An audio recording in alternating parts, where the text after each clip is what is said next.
নমস্কার, আমি সুকৃতি দান। আশা করি আপনারা সবাই ভালো আছেন। আপনারা সবাই দেখছেন অ্যাস্ট্রো সলিউশন। আজকে আমি আলোচনা করব যে সমস্ত কুম্ভ রাশি বা লগ্নের ক্ষেত্রে এপ্রিল মাস কেমন যাবে, কোন ব্যাপারে আপনাদের সাবধান হতে হবে, সব কিছু নিয়ে পুঙ্খানুপুঙ্খভাবে বিশ্লেষণ করব। আশা করবো আপনাদের ভালো লাগবে। তো অনুষ্ঠানটাকে মন দিয়ে শুনে বোঝার চেষ্টা করুন। প্রথমে বলবো, দেখুন, সমস্ত কুম্ভ রাশি বা লগ্নের ক্ষেত্রে অলরেডি লগ্নে রাহু এবং সপ্তমে কেতু রয়েইছে, এই নিয়ে কোনো চেঞ্জ কিছু নেই।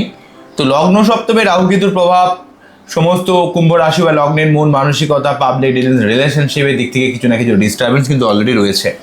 যদিও কুম্ভ রাশি করে রাহু কিন্তু যথেষ্ট পজিটিভ ফল দেওয়ার চেষ্টা করে, তাই রাহু অনেক সময় ফাটকা ইনকামের দিক থেকে ভালো, বা জীবনে ভালো ভালো মানুষের সঙ্গে কিছু কানেকশন বা কমিউনিকেশান, আপনার জীবনে উচ্চ পদস্থ কোনো মানুষের কিছু সহযোগিতা কিন্তু লাইফে রয়েছে।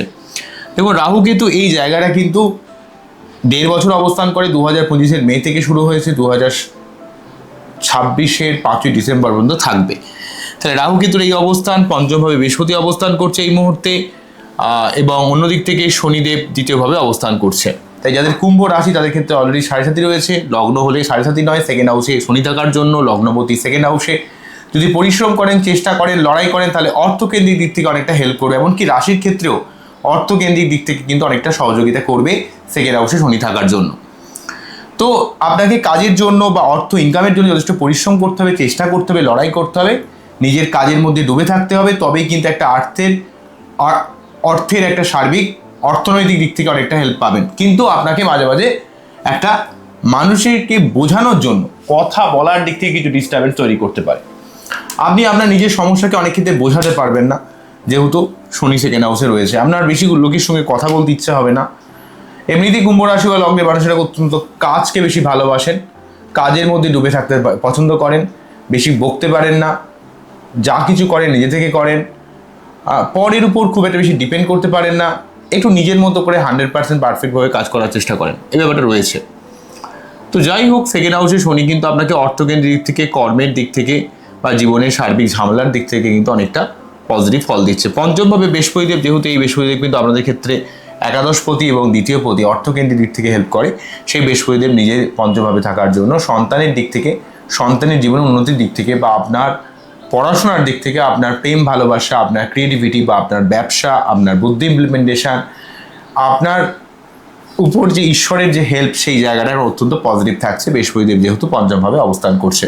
পঞ্চমভাবে বৃহস্পতিদেব নবম ভাবকে দেখার জন্য ভাগ্যের উন্নতি করাচ্ছে, 11th হাউসকে দেখার জন্য তার জীবনে কিন্তু এখানে যথেষ্টভাবে একটা আর্থিক উন্নতি বা জীবনের প্রাপ্তিযোগের সম্ভাবনা তৈরি করছে, এবং নবম দৃষ্টির মাধ্যমে লগ্নকে দেখার জন্য রাহুর নেগেটিভ প্রভাবকে অনেকটা কমাচ্ছে। এ নিয়ে কোনো সন্দেহ নেই, এগুলো একটা কমন জিনিস, আমি আগেও বলেছিলাম, এটা বললাম। এবারে মেন যে জায়গাটা বলতে হবে এপ্রিল মাসের যে ব্যাপারটা, সেটা হচ্ছে যে দেখুন, রাহু কেতুর এই এক সাইডে সব গ্রহগুলো অবস্থান করছে, এবং এই সাইডে টোটালি ফাঁকা পড়ে রয়েছে। অলরেডি কালসর্প যোগ চলছে, আপনারা বুঝতে পারছেন, শরীর টরীর খারাপ যাচ্ছে, মন মানসিকতার মধ্যে অস্থিরতা চলছে, সব ব্যাপারে একটা ইমপেশেন্ট হয়ে যাওয়া, রেগে যাওয়া, মাথা গরম করে ফেলা, ভালো না লাগা, একটা অস্থিরতার ভাব কিন্তু তৈরি করেছে। 1 আগস্ট পর্যন্ত এই কালসর্প দোষ একটা সার্বিক একটা আনস্টেবল সিচুয়েশন তৈরি করেছে, ঠিক আছে। এবং যেহেতু কুম্ভ রাশি বা লগ্নে রাহু এবং সপ্তমে কেতু রয়েছে, তাদের ক্ষেত্রে অস্থিরতা আরও বেশি পরিমাণ বেড়েছে, ঠিক আছে। এবং সেই সঙ্গে বলতে গেলে এক তো কালসর্প যোগ, তার সঙ্গে এপ্রিল মাসের যে প্রথম যে ব্যাপারগুলো, সেকেন্ড হাউসে অলরেডি এখানে সেকেন্ড এপ্রিল থেকে 11ই মে পর্যন্ত মঙ্গলদেব কিন্তু এখানে অবস্থান করবে। এবং যখনই 2 এপ্রিল মঙ্গলদেব রাশি পরিবর্তন করে মীন রাশি করে প্রবেশ করলো, তখনই কিন্তু শনি মঙ্গল যোগ সূচনা হয়ে গেল। আবার অন্যদিক থেকে 14 এপ্রিল পর্যন্ত সূর্য অবস্থান করছে, তাই এখানে 14 এপ্রিল পর্যন্ত একসঙ্গে শনি মঙ্গল, শনি রবি যোগ, দুটো যোগ থাকবে, শনি মঙ্গল এবং শনি রবি। যেই মঙ্গল আপনাদের ক্ষেত্রে কর্মপতি, আবার সূর্যদেব হচ্ছে আপনাদের ক্ষেত্রে সপ্তমপতি, শনিদেব হচ্ছে আপনাদের ক্ষেত্রে লগ্নপতি বা রাশিপতি এবং দ্বাদশপতি। তাহলে লগ্ন, দশম এবং সপ্তমের একটা কানেকশন, দেখুন লগ্ন, সপ্তম এবং দশমের কানেকশন রিলেশনগতভাবে বা আপনাদের কর্মকেন্দ্রিক দিক থেকে, বা আপনার অনেক ভালো ভালো মানুষের সঙ্গে কানেকশনের দিক থেকে, আপনার জীবনে অনেক কাজের একটা সার্বিক কানেকশনের দিক থেকে হেল্প করবে।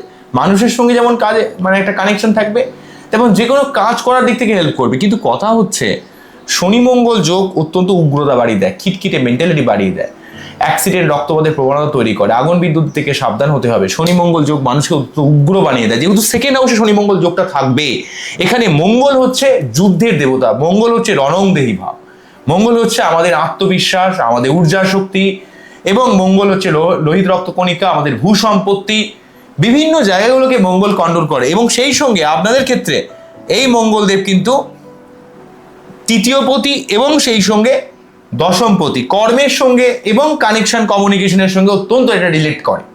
তাই মঙ্গল যেহেতু এক্ষেত্রে শনিযুক্ত হবে, তাই আপনার কর্মের জায়গায় চাপ বৃদ্ধি পাবে, আপনার মন মানসিকতার মধ্যে উগ্রতা বাড়বে। অলরেডি ভোটের একটা সিচুয়েশন, এই সময় কিন্তু আপনাদের একটু বেশি উতলা হলে হবে না, অস্থির হলে হবে না, মাথা গরম করলে হবে না। কারণ অনেক সময় আপনার এই কথার জন্য মানুষের সঙ্গে বিভিন্নভাবে কথা বলতে গিয়ে কথার দ্বারা অনেক মানুষ ভুল বুঝতে পারে, কথার মাধ্যমে কিন্তু মানুষের সঙ্গে একটা বিতর্ক তৈরি হয়ে যেতে পারে। আপনি একটা এমন কথা বলে দিলেন দুম করে, মানুষের মনে আঘাত লেগে গেল, মানুষ ভুল বুঝলো। তো এই যে শনি মঙ্গল যোগ কিন্তু আপনাদের জীবনে অত্যন্তভাবে একটা মানসিকভাবে অস্থির করে তুলতে পারে, অত্যন্ত খিটখিটে করে দিতে পারে। মেয়েদের ক্ষেত্রে গাইনোকাল প্রবলেম, লাইফ পার্টনারের সঙ্গে মনোমালিন্য, ছেলেদের ক্ষেত্রে সুগার প্রেশারের সমস্যা বা সম্পত্তি সংক্রান্ত সমস্যা। এবং আপনাদের যেহেতু ক্ষেত্রে রবিও শনির সঙ্গে যুক্ত হয়ে থাকছে 14 এপ্রিল পর্যন্ত, সব কাজে একটু ডিলে হয়ে যাওয়া, পিতার সঙ্গে নয় মনোমালিন্য, অথবা লাইফ পার্টনারের শরীর টরীর খারাপ যাওয়া, যেহেতু সপ্তম পতি তো আপনাদের, বা আপনার ক্ষেত্রে যেখানে যতটা সম্মান পাওয়া দরকার সেই সম্মান পেতেও খুব কষ্ট হবে, বা লাইফ পার্টনারের সঙ্গে যেমন একটু ভুল বোঝাবুঝি হওয়া, বা আপনাকে সব কাজে বেশি পরিশ্রম করা, এই ব্যাপারটা থাকবে। তবে সব থেকে বেশি কনফ্লিক্ট হবে যে যখন শনি মঙ্গল শনি রবি দুটো একসাথে থাকবে। এখানে 14 এপ্রিল রবিদেব রাশি পরিবর্তন করে এখানে মেষ রাশি করে প্রবেশ করে উচ্চস্থ হবে, সেক্ষেত্রে কিন্তু অনেকটা সমস্যা শর্ট আউট হয়ে যাবে, কেননা সপ্তম প্রতি অনেকটা পাওয়ার আপ হয়ে যাবে। উচ্চস্থ হয়ে অবস্থান করে থার্ড হাউসে, সেক্ষেত্রে ভালো হবে। কিন্তু মঙ্গল শনি যোগটা কিন্তু থেকে যাবে টোটাল এপ্রিল মাস জুড়ে, শেষ হবে হচ্ছে 11ই মে পর্যন্ত, মানে 11ই মে শেষ হবে আর কি। তো এখানে শনি মঙ্গল যোগটার জন্য প্রতিটা কুম্ভ রাশি বা লগ্নকে কাজের জায়গায় আরো বেশি সাবধান হতে হবে, এবং সেই সঙ্গে মাথা গরম করলে হবে না, যে কোনো হঠকারিতা, যে কোনো অ্যাগ্রেসিভ জায়গা বর্জন করতে হবে। এবং প্রতি মঙ্গলবার 3 বার করে হনুমান চল্লিশা পাঠ, এবং আপনাদের শনিবার নিরামিষকে শনি মন্দিরে পুজো করার ব্যাপারটা করতে হবে।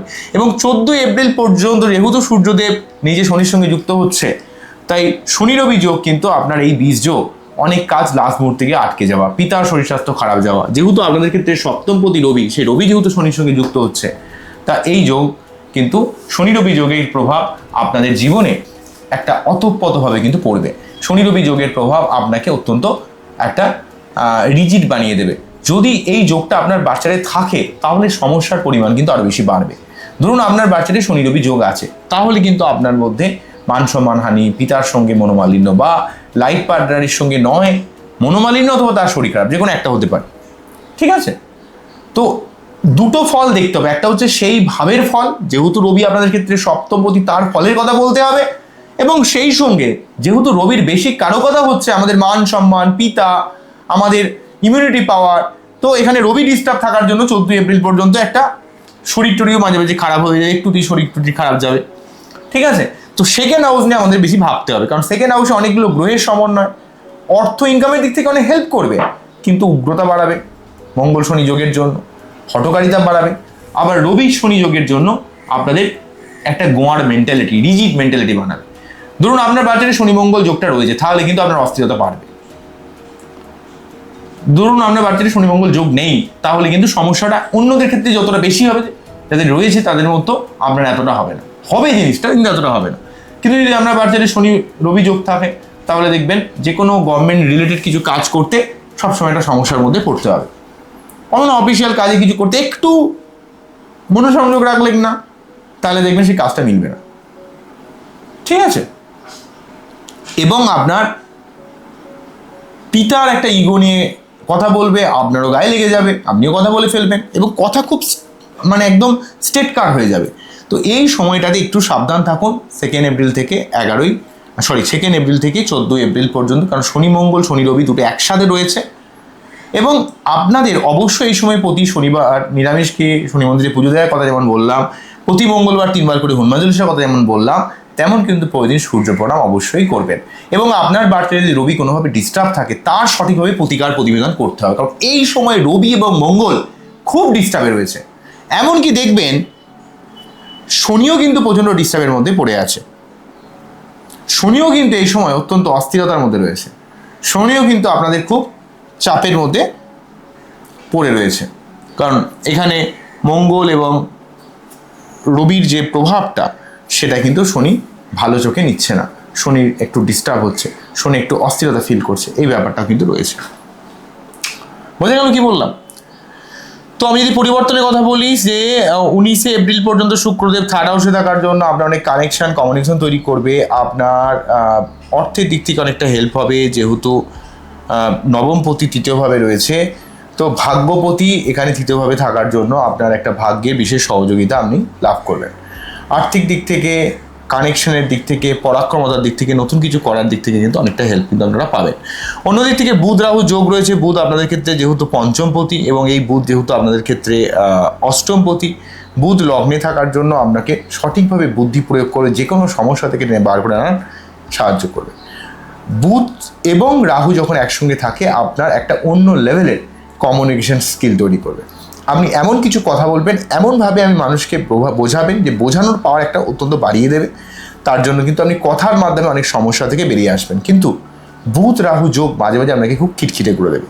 বুধ রাহু যোগ মাঝে মাঝে কিন্তু একটু তিতিবিরক্ত করে দেবে, একটু মিসকমিউনিকেশন তৈরি করাবে। কেননা বুধ রাহু যোগে কথা খুব পিন পয়েন্টেড কথা হয়ে যাবে, এর জন্য মাঝে মাঝে কিন্তু মিসকমিউনিকেশন হতে পারে। কিন্তু আপনি আবার কথা দিয়ে অনেক অনেক কাজে কিন্তু সফলতা টেনে বার করে নিয়ে আসবেন, এই ব্যাপারটা কিন্তু আপনাদের থাকছে। বুধ 11 এপ্রিল রাশি পরিবর্তন করে শনির সঙ্গে যুক্ত হবে। শনির সঙ্গে যুক্ত হওয়া মানে একটু বৈষয়িক করাবে, আপনাকে আরও সঠিক বুদ্ধি বা সঠিকভাবে প্ল্যানিং করার ক্ষমতাকে বৃদ্ধি করবে। আচ্ছা, 14 এপ্রিল সূর্যদেব শনির প্রভাব মুক্ত হয়ে উচ্চস্থ হয়ে অবস্থান করবে। 14 এপ্রিলের পর থেকে এই মাসের লাস্ট দুটো সপ্তাহ আপনার কর্ম, আপনার লাইফ পার্টনারের সঙ্গে সম্পর্ক বা তার শরীর টুরির ব্যাপারটা ভালো হবে। পিতার শরীর স্বাস্থ্যের জায়গাটা অনেক ঠিক হবে।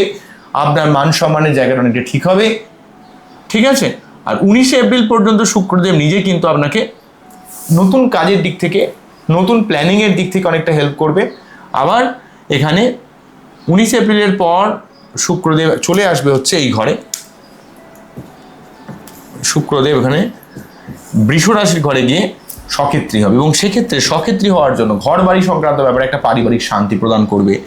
কর্মের দিক থেকে উন্নতি করবে, কর্ম থেকে অর্থ লাভের সম্ভাবনা তৈরি করবে। কারণ শুক্রদেব হচ্ছে রাজযোগকারী গ্রহ কুম্ভ রাশি বা লগ্নের ক্ষেত্রে চতুর্থপতি এবং নবমপতি। চতুর্থপতি এবং নবমপতি হয়ে যেহেতু সে চতুর্থেই সক্ষেত্রী হবে, তাই ভাগ্যের একটা সার্বিক উন্নতি করানোর চেষ্টা করবে 19শে এপ্রিলের পর থেকে। 19শে এপ্রিলের পর থেকে একটা ভাগ্যের উন্নতি করানোর চেষ্টা করবে। ঘর বাড়ি একটা শান্তি, অর্থ লাভ, কর্মের উন্নতি, আপনার লাইফ পার্টনারের সঙ্গে সার্বিক সম্পর্ককে আরও মধুর করে তুলবে। এই ব্যাপারগুলো অত্যন্ত পজিটিভ কিন্তু আমি দেখতে পাচ্ছি, ঠিক আছে। কিন্তু যেহেতু শনি মঙ্গল যোগটা থাকবে, লগ্ন সপ্তমে রাহু কেতু থাকবে, কালসর্প যোগ থাকবে, এর জন্য আপনাদের প্রতি সোমবার শিবলিঙ্গে অভিষেক করতে হবে, নিজেকে একটু ঠান্ডা থাকতে হবে। তবে বেশি প্রবলেম কুম্ভর ক্ষেত্রে আসে হচ্ছে রাহু থেকে বলছি, কেতু থেকে। রাহু থেকে প্রবলেম হয় না জেনারেলিভাবে, কারণ রাহু কুম্ভ লগ্ন যদি আপনার হয়, রাহু কিন্তু কুম্ভকে অনেকটা হেল্প করে, কিন্তু কেতু কুম্ভকে খুব একটা হেল্প করে না। অ্যাকচুয়ালি মানা হয় যে রাহু হচ্ছে শুক্র শনি বুধের গ্রুপের মধ্যে পড়ে, আর কেতু হচ্ছে বৃহস্পতি মঙ্গল রবি চন্দ্র এই গ্রুপের মধ্যে পড়ে যায়। তাই আপনার যদি কুম্ভ লগ্ন হয় তাহলে আপনি অবশ্যই কেতুর মন্ত্র পাঠ করুন। যদি আপনার রিলেশনগতভাবে, ব্যবসায়িক দিক থেকে, পাবলিক ডিলিংসের দিক থেকে কিছু সমস্যা থাকে, আপনারা কেতুর মন্ত্র পাঠ করুন, অনেকটা সমস্যা জীবন থেকে কাটাতে পারবেন। বোঝা গেল কি বললাম?